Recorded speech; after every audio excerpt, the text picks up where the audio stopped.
본문에 이사야 선지자가 활동하던 시기는 남유다의 우치야 왕 시대부터 요담, 아하스, 히스기야 왕의 시대까지라고 이사야 1장 1절이 잘 정리해주고 있습니다.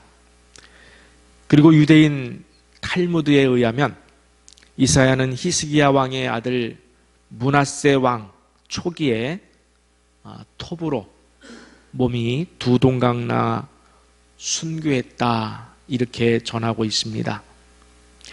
세상에는 우리가 정경이라고 하는 여러분이 들고 계신 이 성경 66권 이것을 우리가 굳이 말하면 성경 또는 정경이라고 말을 합니다. 왜 이런 구분을 하냐면은 세상에는 이 정경 말고도 외경이라는 것이 있고 또 위경이라는 것이 있습니다. 먼저 외경은 천주교와 종교회에서는 지금도 성경 일부로 인정하고 있습니다.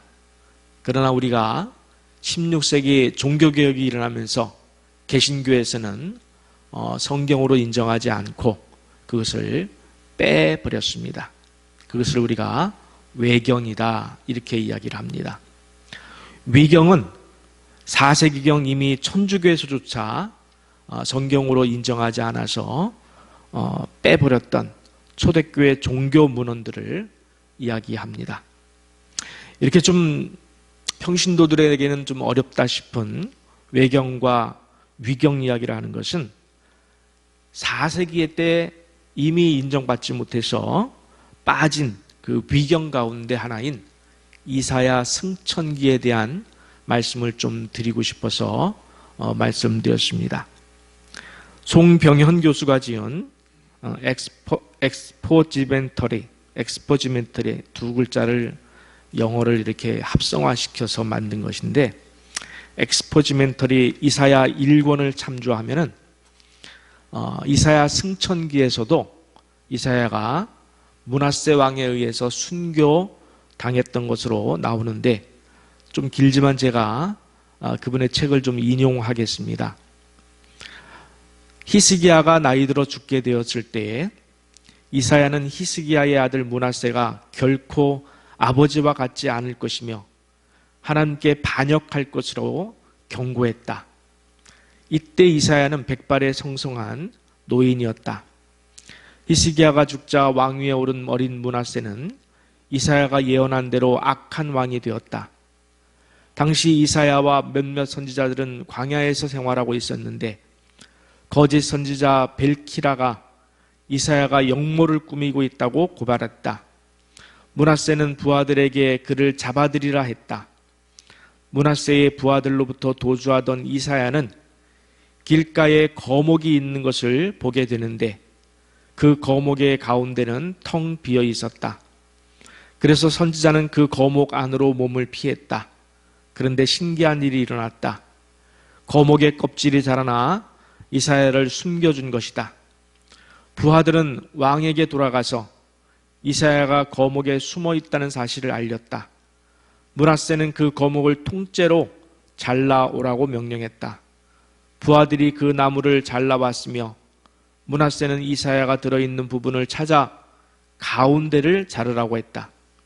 이렇게 해서 이사야는 므낫세의 종들이 휘두른 톱에 의하여 두 동강이나 죽었다는 것이다. 계속해서 송병현 교수의 견해를 소개하면 어디까지가 사실이고 어디까지가 허구인가? 히브리서 11장 37절은 톱에 잘려 순교한 사람에 대해 언급한다. 그가 혹시 이사야가 아닐까?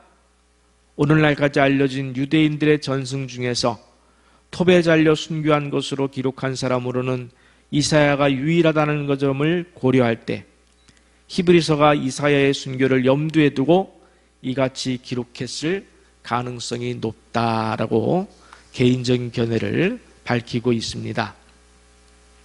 제가 설교 초두에 이사야의 순교 설화를 소개한 것은 하늘나라 백성으로서 하나님의 백성으로서 이 땅에서 사명을 감당하며 산다는 것이 얼마나 힘든 일인지에 대해서 말씀드리고 싶고 또 우리가 한번 생각해 보고 싶기 때문에 그렇습니다. 이사야의 순교를 생각하면 여러분, 다음 질문과 같은 우리 인생에서 만나는 어려운 문제들을, 또 우리가 극복해야 되는 문제들은 아무것도 아니지 않겠는가, 그런 생각을 가져봅니다. 그래서 질문을 좀 드리고 싶습니다. 여러분, 우리가 몇 번 질문을 받았던 그런 질문이기도 합니다만은, 여러분, 부유하게 살고 싶으십니까? 네, 저도 따지고 보면 부유하게 살고 싶은 마음이 없는 것은 아닙니다. 또 명예를 얻고 유명해져서 사람들부터 인정받고 높임받고 싶은 마음이 있습니까? 네, 저도 제 마음속에 아예 없다고는 못하겠습니다. 저도 칭찬받고 인정받는 것을 좋아합니다. 특별히 제 아내한테 인정받고 싶어요. 그런데 그 인정을 별로 잘 못 받고 있어요. 이렇게 사람들은 하나님에게 연단받고 훈련받아서 성결과 거룩함으로 성화되어 완전히 영화되는 단계에 들기까지, 그때까지는 세상의 유혹과 시험에 직면해서 살아갈 수밖에 없습니다. 또 질문을 좀 드리겠습니다. 앞에 질문을 꼭 기억하시고 두 번째 질문을 받았으면 좋겠습니다. 여러분, 하나님 앞에서 신앙생활 똑바로 잘 하고 싶으십니까? 무르나마나한 질문인 줄 압니다. 그런데 문제는 앞에서의 질문인 부유하게 살고 싶은 욕구와 내가 하나님 앞에서 신앙생활을 잘하는 문제가, 이게 서로 충돌할 때가 많다는 거예요. 함께 하기가 정말 어렵다는 것입니다. 내가 부유하게 살고 싶으면서도 예수님의 뒤를 따라가는 것, 이것이 얼마나 어려운지 예수님은 뭐라고 했습니까? 낙타가 바늘귀로 들어가는 것보다 더 어렵다라고 얘기를 했습니다. 자, 그래서 여러분께 계속해서 묻고 싶습니다. 여러분은 우리가 가지고 있는 부유하게 살고 싶은 욕구가 내 신앙생활, 내가 죽어서 천국에 가는 데 있어서 걸림돌이 될 수 있다고, 아, 그렇구나, 내가 부유하게 살고 싶은 욕구가 내 신앙의 걸림돌이 될 수 있구나, 내가 천국 가는데 걸림돌로 나를 넘어뜨릴 수도 있겠구나라고 인정하십니까?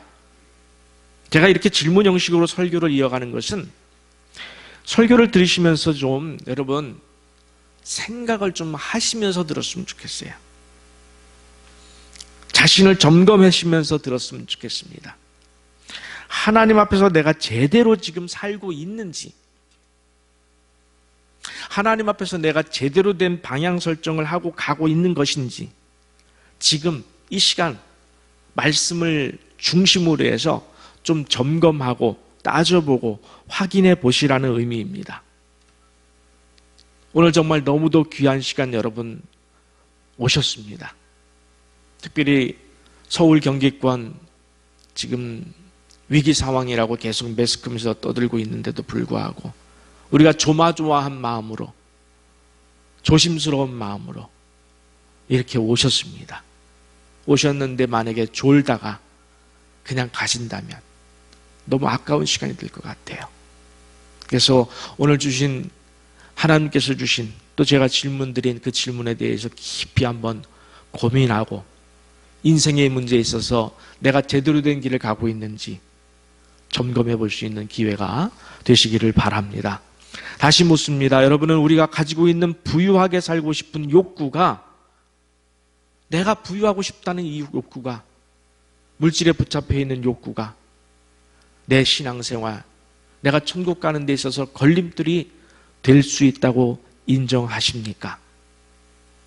부유하게 살게 되면은 가난한 삶보다는 하나님을 온전히 신뢰하기 어렵고 성결과 거룩한 삶에서 벗어날 확률이 높다, 크다라는 사실을 내 마음속에 인정하느냐라는 문제예요. 그걸 어떤 정설로 가르쳐 드리는 것이 아니라 내 마음이 그것을 인정하고 들어가는 거라는 문제입니다. 어떤 분은 제 질문에 대한 대답을 하기에 앞서서 이런 마음이 먼저 들 수도 있습니다. 목사님, 부유하면 하나님의 일을 많이 할 수 있어 좋잖아요. 이렇게 반론부터 제기하고 싶어 하시는 분도 계실 것 같습니다. 그런 분은 일단 혹시 내가 부유하고 싶다라는 욕구를 포기하기 싫어서 이런 생각을 드는 것은 아닐까 하고 자신을 또 점검해 봤으면 좋겠습니다. 그리고 그런 분께 제가 묻고 싶습니다. 내게 돈이 있고 없고가 내가 하나님께 쓰임 받는데 영향이 있습니까? 하나님께서는 돈이 많은 사람을 쓰고 돈이 적은 사람은 쓰지 않습니까? 하나님이 돈이 없어서 하나님의 일을 못 하십니까? 아니라는 거예요. 어쩌면 이 질문은 내 부유함에 대한 욕구를 포장한 질문은 아닐까? 포장한 질문은 아닐까? 목사님, 부유하면 하나님의 일을 더 많이 할 수 있잖아요. 이렇게 생각하는 것은 내 부유함의 욕구를 포장한 것일 수 있어요. 단순히 말장난하자는 말씀이 아닙니다. 인생을 정확하게 보고 신앙생활을 올바로 해야 할 사명, 그리고 성경 말씀이 무엇을 얘기하는지 알아야 하고 하나님이 지금 내게 무엇을 원하시는지 반드시 꼭 알아야 하기 때문에 이 문제를 세밀하게 여러분과 나누는 시간입니다.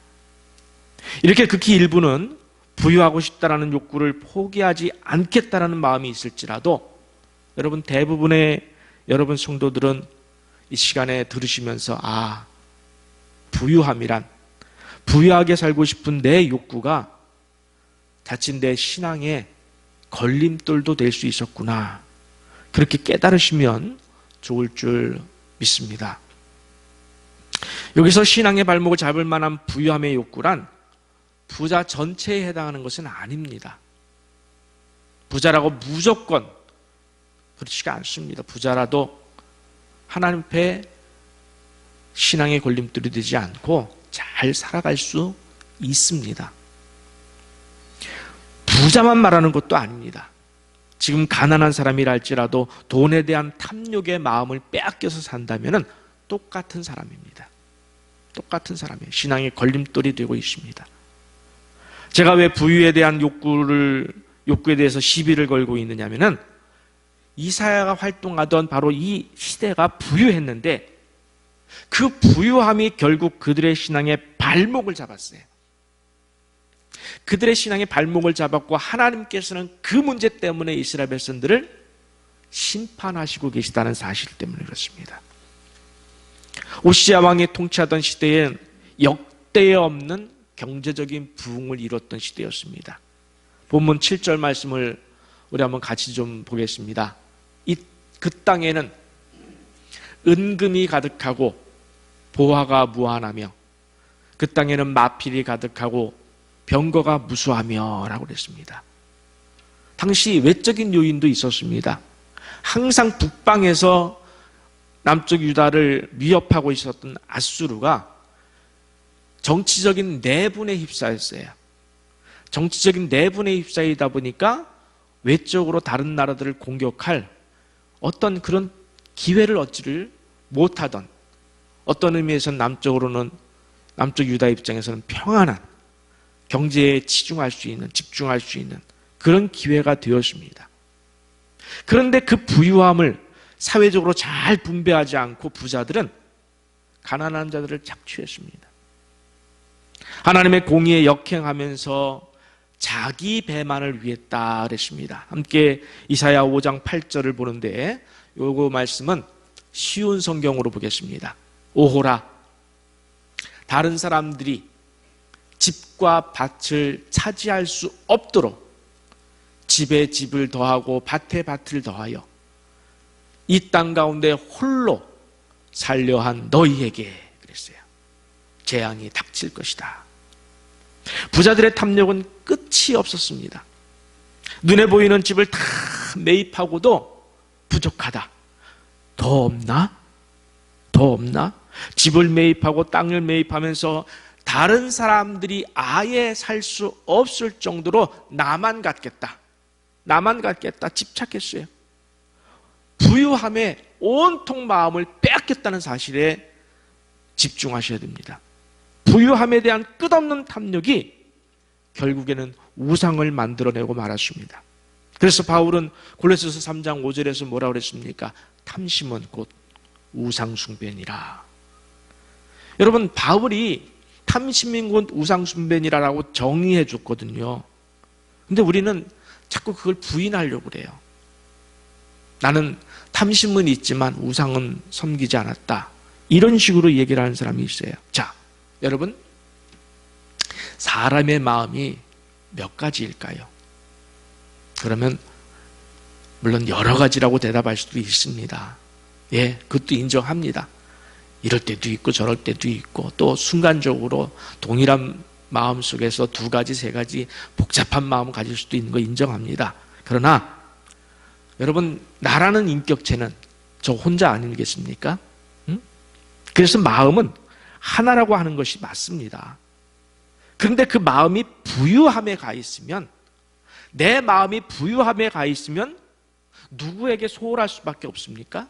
다른 것에는 소홀할 수밖에 없습니다. 그 다른 것 가운데 하나가 바로 하나님이시라는 거예요. 형제들 간에도 그런 마음 있지 않습니까? 둘이 있으면 엄마는 맨날 아들만 위해, 엄마는 맨날 누나만 위해 그러잖아요. 똑같이 사랑한다 하면서도 느끼는 바는 한쪽으로 가고 있다는 거예요. 예를 들어가지고 사람의 마음을 한쪽에만, 여러분 막대, 이렇게 기다란 막대 풍선 있죠. 애들 갖고 노는 막대 풍선. 그 풍선에다가 반만 바람을 집어넣어 보십시오. 그럼 반은 퉁퉁하고 부풀어 있고 한쪽 반은 날씬 찌그러져 있죠. 그렇죠? 자, 이 부풀어져 있는 곳에다가 옷을 손으로 꾹 눌러 보십시오. 그럼 그 바람이 어디로 갑니까? 반대쪽으로 가잖아요. 반대쪽으로 가잖아요. 먼저 부풀어 있던 곳은 쪼그라지게 돼 있어요. 사람의 마음이 우상에게 옮겨지면 하나님 말고 다른 것, 어떤 것이라도 거기로 옮겨지는 순간 하나님은 쪼그라든다는 거예요. 하나님의 마음이 쪼그라들어요. 하나님을 향한 마음이. 그것에 대해서 하나님은 진노하시고 심판하신다는 내용이 이사야서의 내용입니다. 이사야 5장 12절 말씀을 함께 보겠습니다. 그들이 연회에는 수금과 비파와 소고와 피리와 포도주를 갖추었어도 여호와께서 행하시는 일에 관심을 두지 않는다. 그게 이거예요. 연회에 관심을 갖고 부유함에 관심을 가지니까 자동적으로 여호와께서 행하시는 일에 관심을 두지 아니하며 그의 손으로 하신 일을 보지 아니하는도다. 여호와에 대한 관심이 없어져요. 내가 부유함에 신경 쓰면 여호와에 대한 관심이 없어져요. 내가 다른 일에 신경 쓰면 여호와에 대한 관심이 없어져요. 내 모든 삶이 여호와 안에서 해석되어지면 되는 거예요. 자식을 키우는 일도, 직장에 다니는 일도, 이웃과의 문제도, 물질 관리의 문제도, 어떤 것도 여호와의 뜻 안에서 해석해서 하면은 괜찮은 거예요. 되는 것인데 하나님의 뜻 안에서 해석하지 않고 내 뜻에서 해석하고 내 마음대로 하는 순간 여호와께서 행하시는 일에 관심 두지 않는구나. 하나님은 그렇게 생각하시는 거예요. 그래서 그것이 바로 신앙의 걸림돌이 될 확률이 엄청나게 크다는 사실에 우리는 성경을 보면서 경각심을 가져야 돼요. 이스라엘 백성들이 망한 것을 보면서 두려워할 줄 알아야 돼요. 그런데도 계속해서 혹시 여러분 가운데 나는 부유해도 하나님을 잘 섬길 자신이 있다. 이건 아무 근거 없는 자신이에요. 정말 위험한 자신감이에요. 그러면서 하나님께 부유하게 해주세요라고 기도를 계속한다는 것은 그건 하나님을 멸시하는 겁니다. 하나님이 그렇게 해주실 않습니다. 왜? 우리 마음을 하나님께서 빼앗길 것을 아시기 때문에, 이미 빼앗겨 있는 것을 아시겠잖아요. 내 마음이 하나님께 가 있는 것이 아니라 하나님께 가 있으면 우리는 부유함을 위해서 기도하지 않습니다. 무엇을 위해서 기도할까요? 자족과 감사를 위해서 기도합니다. 자족과 감사를 위해서 기도해요. 그런데 내가 하나님께 가 있지 않으면 부유함에 대해서 계속 매달리는 거예요. 하나님에게서 마음이 뺏긴 겁니다. 이스라엘 백성들이 바로 그렇게 했습니다. 자신들이 집에 집을, 땅에 땅을 사면서 계속해서 부유함을 쫓아오면서도 나는 하나님께 잘하고 있어, 나는 하나님 잘 섬길 수 있어, 그렇게 자랑했습니다. 자신했습니다.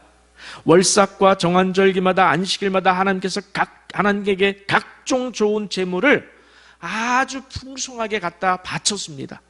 수양과 살찐 짐승과 송아지와 어린 양과 순점수를 무수히 많은 갖다 바쳤습니다. 그럴 수밖에요. 부유했으니까 갖다 바칠 수 있어요. 마음만 먹으면 얼마든지 좋은 재물을 갖다 드릴 수 있는 상황이었습니다. 그런데 이런 백성들을 향하신 하나님의 답변, 반응이 전혀 의외라는 거예요. 그것이 바로 이사야 1장에 보면은 하나님은 그들의 재물을 기뻐하지 않으셨고 백성들에게 뭐라고 말씀하셨냐면 너희는 내 마당만 밟을 뿐이다. 아무 의미 없는 제사다, 그런 뜻이에요. 헛된 재물을 가져오지 말라. 아무리 많은 재물을 갖다 준다 할지라도 그건 헛된 재물이다. 오히려 내게 가증스러운 것이라는 거예요. 왜? 그 마음이 우상이라는 거예요. 가증스러운 거예요. 너희의 악을 내가 견디지 못하겠다. 여러분, 하나님이 우리를 보면서 내가 너를 견디지 못하겠다라고 이런 끔찍한 일이 생기면 안 되잖아요. 응? 너희가 성회로 모이는 것도, 예배로 모이는 것도 내게는 무거운 짐일 뿐이라. 여러분, 이 시간 우리가 마음으로 하나님을 온전히 경외하고 경배하면서 내 인생을 맡겨 올려드리지 않으면서 이 자리에 앉아 계신다면은 하나님이 똑같은 말을 하셔요. 너희는 내게 무거운 짐일 뿐이다. 그러니 너희가 기도할 때에 내가 듣지 아니하리라 라는 청청병력과도 같은 말씀을 하셨습니다. 이사야 1장을 꼭 읽어보세요. 여러분, 부유함에 취했던 백성들의 형편을 한번 보십시오. 본문 8절 9절 한번 같이 보겠습니다.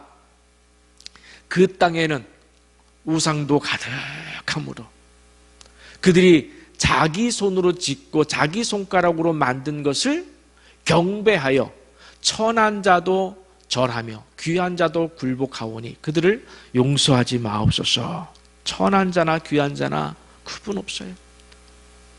가난한 자나 부유한 자나 구분 없어요.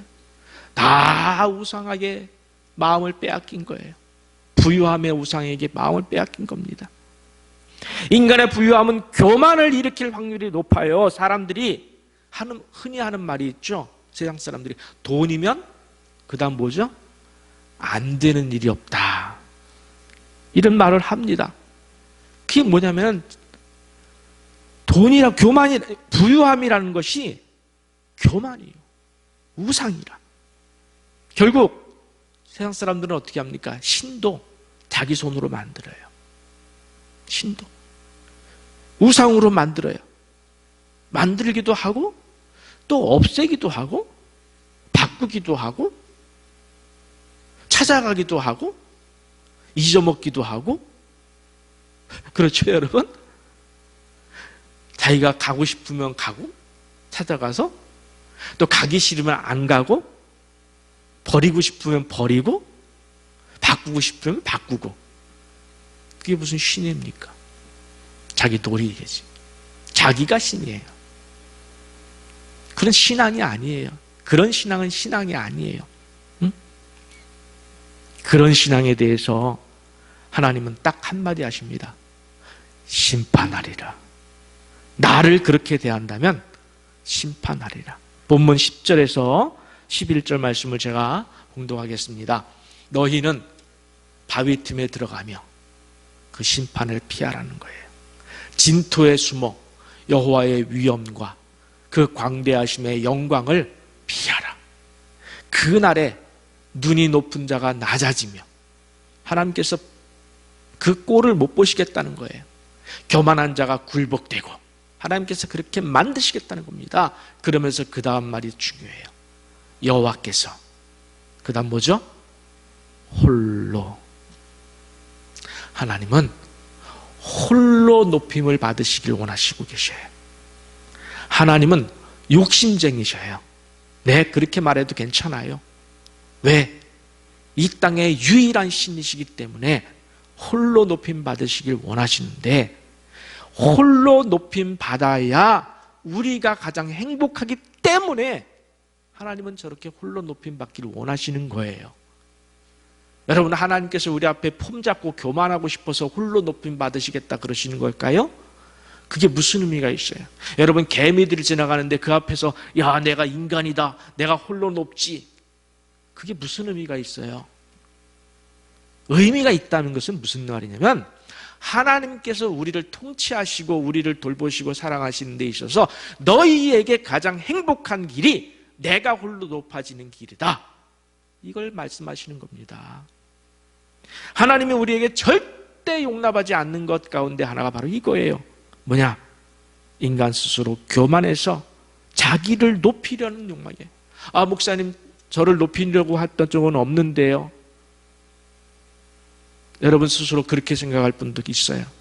맞아요. 높이려고 했던 적은 없을 수 있어요. 그런데 여러분이 주인 돼서, 내가 주인 돼서 내 식대로 내 뜻대로 내 삶을 사는 것, 그것이 바로 내가 스스로 높아지는 거예요. 누구 앞에서? 하나님 앞에서 높아지는 거예요. 여러분 스스로 겸손하다고 생각할 수도 있어요. 나는 겸손한 사람이라 사람들 앞에. 그러나 만약에 하나님 앞에서 하나님 말씀대로 순종하지 않으면서 내 뜻대로 내 식대로 내 형식대로 내 맘대로 살아간다면 하나님은 여러분 앞에 낮아진 거예요. 버림받은 거예요. 그래서 하나님이 말씀하시는 겁니다. 여호와만 홀로 높임을 받기를 원한다. 그 말은 네가 내 앞에서 낮아져라, 내 뜻에 순종하라, 내 말을 들어라, 그 말씀이에요. 얼마나 이것을 강조하고 싶으셨으면 11절에서도 말씀하셨지만 17절에서도 그날에 자고한 자는 굴복되며 교만한 자는 낮아지고 여호와께서 홀로 높임을 받으시리라, 2번 말씀하셨어요. 2번. 그렇게 교만한 자를 책망을 하신다는 거예요. 여러분, 교만한 것을 내게서 멀다고 생각하면 안 돼요. 내 뜻대로 사는 게 교만이에요. 그걸 하나님이 제일 싫어하셔요. 여러분, 우리 그리스도인은 딜레마에 갇혀 사는 것은 아닐까 싶은 생각이 듭니다. 조금 어려운 이야기가 될 수도 있지만 잘 들어주시면 좋겠어요. 자, 한번 생각해 보겠습니다. 부유하고는 싶은데 동시에 하나님의 말씀대로도 살고 싶은데, 신앙생활 잘하고 싶은데, 그렇죠? 이게 딜레마예요, 사실은. 또 편하게 살고 싶은데, 편하게 살고 싶은 마음이 있어요. 항상 그래요, 우리는. 그런데 주님 가신 십자가의 길은 가야 하는데, 이 2가지가 딜레마 아니에요? 여러분, 이 둘이 같이 갈 수 있습니까? 아니라는 거예요. 이게 딜레마예요. 하나님의 말씀은 한마디로 내게 구하는 자에게 주고 꾸고자 하는 자에게 거절하지 말라라고 하셨습니다. 베풀고 나누고 섬기라고 하셨습니다. 우리가 말씀대로 살면은 일반적으로 생각할 때 부유할 틈이 없어요. 나눠주기에 바빠서 부유할 틈이 없어요. 쌓아둘 틈이 없습니다. 말씀대로 살면. 또 주님 가신 길을 가야 하는데, 주님은 어떤 길을 가셨습니까? 십자가의 길을 가셨습니다. 그러면서 우리에게 말씀하셨습니다. 자기 십자가를 지고 나를 쫓으라. 좁은 문으로 들어가라 하셨습니다. 내가 가는 길은 협착하여 찾는 이가 적음이라 그랬습니다. 그런데 우리는 우리 마음속에 어떤 마음으로 살아가고 있습니까? 사람들이 나를 좀 알아줬으면 좋겠다 하고 사람들에게 인정 욕구가 있어요. 인정욕구가 있는 건 괜찮아요. 그런데 하나님을 배제하고 인정욕구가 되면 안 된다는 거예요. 내가 그리스도인임을 잊고 인정욕구에 매달리면 안 된다는 거예요. 하나님을 잊어버리고 내가 사람들에게 인정받는 거, 거기에 매달리면 안 된다는 겁니다. 여러분, 우리가 가야 하는 길은 인기 있는 길이 아니에요. 좁은 문이라니까요. 근데 우리는 자꾸 인기 있는 길을 가고 싶어 해요. 우리는 인기 없는 길을 가야 할 운명이란 사실이에요. 우리는 인기 없는 길을 가라고 부르신 것이 바로 주님께서 우리를 부르신 목적입니다. 결코 편안한 길이 아니에요. 신앙생활 하는 것은 편한 길이 아니에요. 심령이 편한 것이지 육신은 편한 길이 아니에요. 가시밭 길이고 힘든 길이고 세상에서 손가락질과 모욕과 외면을 받는 길 수밖에 없습니다. 앞으로 기독교는 점점 더 심해질 거예요. 세상의 악은 더 창궐해질 것이고 자기들의 악함을 감추기 위해서라도 교회를 핍박할 것입니다. 점점 더 심해질 거예요.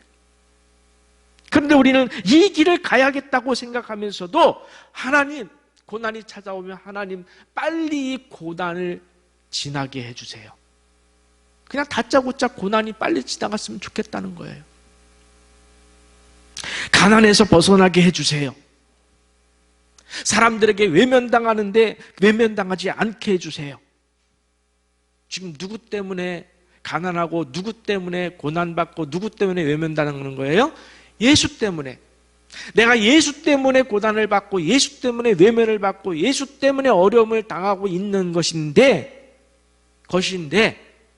기도는 어떻게 해요? 그걸 빨리 없애달라고 그래요. 그럼 어쩌자는 거예요? 그럼 하나님 없애줘야 되는 거예요? 안 없애줘야 되는 거예요? 설교를 준비하면서 야, 우리 하나님 참 곤란하시겠다. 아니, 너를 연단하기 위해서, 너를 축복하기 위해서 내가 너를 가난하게 만들었고 내가 너를 고난의 길을 걷게 했고 내가 너를 십자가의 길을 걷게 했는데 넌 지금 그 길을 안 가겠다고 하면서 나에게 구하니 하나님이 곤란하잖아요. 역설이에요. 딜레마예요. 응? 내가 편안하게 살고 부유하게 살고 싶은 욕망과 하나님께서 원하시는 십자가의 길, 생명의 길, 말씀의 길과는 너무도 차이가 있어요. 결국 오늘 우리에게 선택의 시간이 왔습니다. 부유함에 대한 욕망이 초래한 우상숭배냐, 우상숭배냐, 하나님에게서 마음이 떠나 다른 것에 간 건 다 우상숭배예요. 탐심은 우상숭배냐, 부유함에 대한 욕망이 초래한 우상숭배냐, 아니면 하나님이냐, 선택의 시간이 온 거예요. 편안함에 대한 유혹이냐, 아니면 십자가의 길이냐. 여러분은 어느 길을 선택하시겠습니까? 언제까지 그 길을 선택하는 것을 미루시겠습니까? 그 선택의 끝은 하나님의 칭찬이냐 심판이냐가 기다리고 있음을 아셔야 합니다. 이 사회서가 지금 말하고 있잖아요. 우리 하나님을 믿어도 좀 제대로 믿읍시다. 우리 교회가 표방하고 있는 표가 있잖아요. 진짜 믿음, 그리고 진짜 성도, 진짜 교회. 우리 하나님을 믿어도 제대로 좀 믿읍시다. 엊그저께 미스바 기도회로 저녁에 꿇어 엎드려 기도를 하는데 제 마음속에 그런 마음이 들더라고요. 성도들을 위하여 기도하는데 왜 올인하지 못할까? 좀 올인했으면 좋겠는데, 하나님을 좀 믿어도 제대로 좀 믿었으면 좋겠다. 아니면 기면 기고 아니면 아니고, 그런 표현이 좀 극단적인 표현이겠습니다만, 아니, 안 믿을 거면 아예 믿지를 말든지 믿는 척을 하지 말든지. 제 마음속에 그런 마음이 들더라고요. 믿을 거면은 말씀대로 목숨 걸고 믿든지. 그런 마음까지 들더라고요. 물론 신앙의 초보 되신 분들을 인정하지 않는 것은 아닙니다만은 세월이 지났으면 우리가 결단해야 될 때가 왔다라고 저는 생각합니다. 최소한 3년 정도 됐으면 결단의 시간은 지났어요. 믿을 거면은 정말 목숨 걸고 믿고 확실하게 믿고 그 다음에 아닐 거면은 하지 않겠습니다. 그거는 우리에게 해당되지 않습니다. 예, 그랬으면 좋겠다.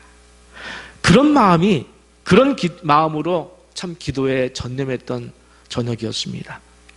세상과 타협하지 말고 여러분 안에 있는 부유함에 대한 욕구 거기에 굴복하지 말고 다른 것을 의지하고 싶은 사람 의지하고 물질 의지하고 그거 우상 숭배 거기에 무릎 꿇지 말고 말씀대로 오직 여호와만 홀로 높임을 받으소서 내가 주 앞에 무릎 꿇겠나이다.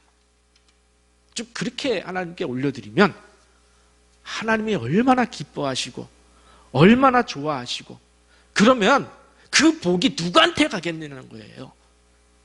결국 하나님께서 그 사람을 그대로 두시겠냐는 거예요. 자기 백성에게 너희는 먼저 그의 나라와 그의 의를 구하라.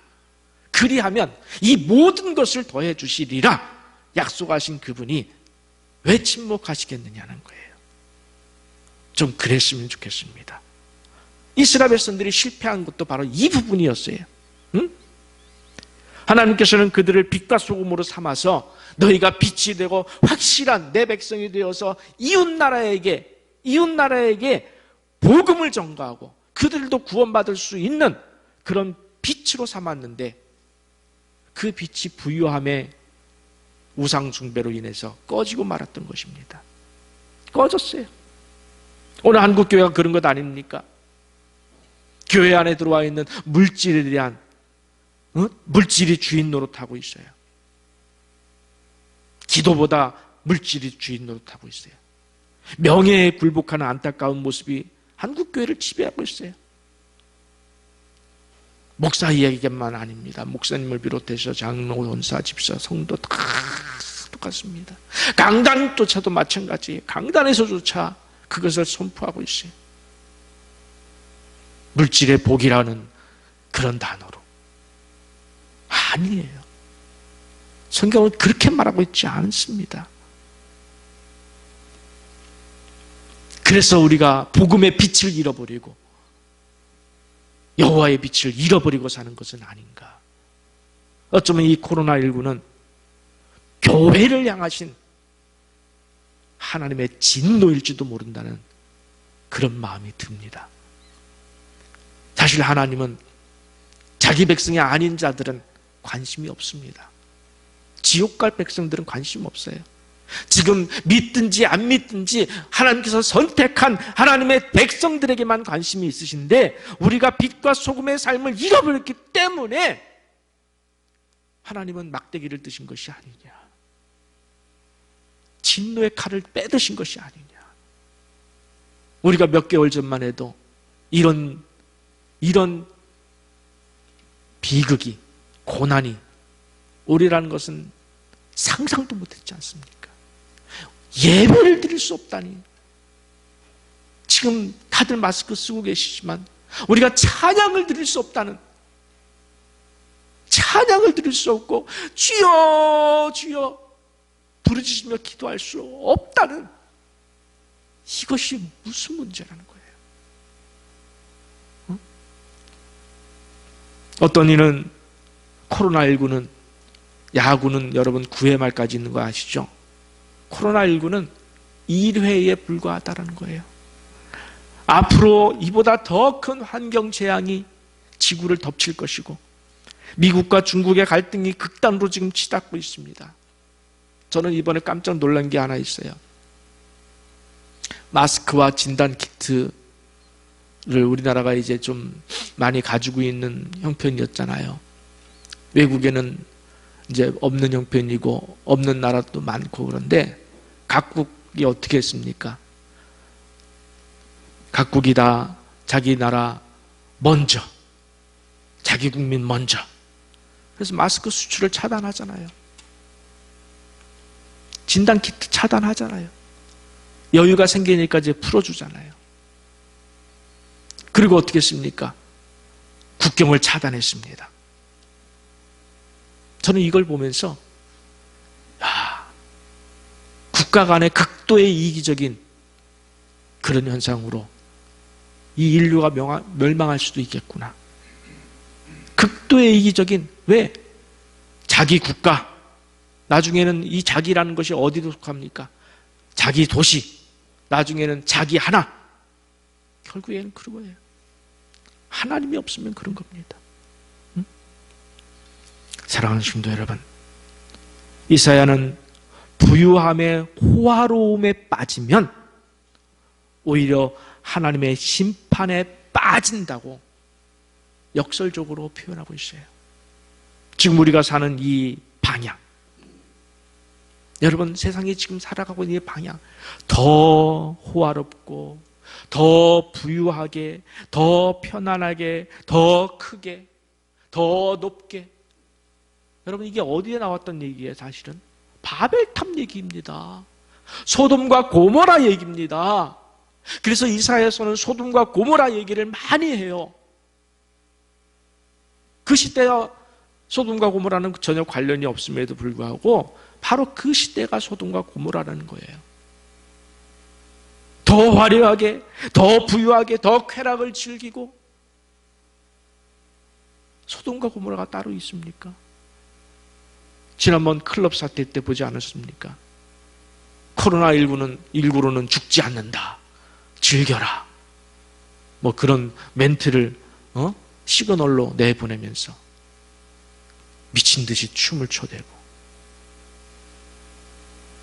저는 무서워요. 여러분, 세상은 그렇게 간다 할지라도 내가 사는 방향을 한번 봅시다. 내가 지금 살아가는 이 방향이 맞는 것인가? 지금 내가 신앙하는 이 방향이 맞는 것인가? 점검해 보시기를 바랍니다. 만약에 아니라면 우리는 여호와의 빛을 잃어버릴 것입니다. 복음을 잃어버릴 것이에요. 내가 걸어다니는 복음이 되어야 되는데, 내가 작은 예수가 되어야 되는데, 내가 작은 말씀이 되어야 되는데, 그렇지 않다면 하나님은 우리를 심판하시겠다는 겁니다. 사랑하는 성도 여러분, 말씀대로 순종하시기 바랍니다. 다른 거 없어요. 여러분, 제가 강단에서 선포하는 말씀에서, 하나님 말씀에서 제외된 것은 따르지 않으셔도 돼요. 그러나 하나님 말씀이 말하고 있잖아요. 순종하라. 순종의 제사보다 낫고 듣는 것이 수양의 기름보다 낫다고 그랬잖아요. 순종하라. 응? 자족하며 나누고 베풀고 섬기면서 오직 하나님께 모든 영광을 올려드리기를 하루 24시간 생각하며 그 안에 갇혀서 늘 전념하며 내 뜻대로 살려고 하는 그 교만함을 경계하고 그 교만에서 내려와서 이제는 여호와만 홀로 높임 받으소서. 계속해서 하루에 10번, 20번, 1000번 여호와만 홀로 높임을 받으소서. 나는 내려오겠습니다. 내 뜻대로 살지 않겠습니다. 주 뜻대로 살겠습니다. 내 생각대로 살지 않겠습니다. 내 방향으로 살지 않겠습니다. 주의 방향으로 살겠습니다. 이것이 바로 여호와만 홀로 높임 받으소서. 이 고백으로 살아가는 여러분 모두가 되시기를 간절히 축원합니다.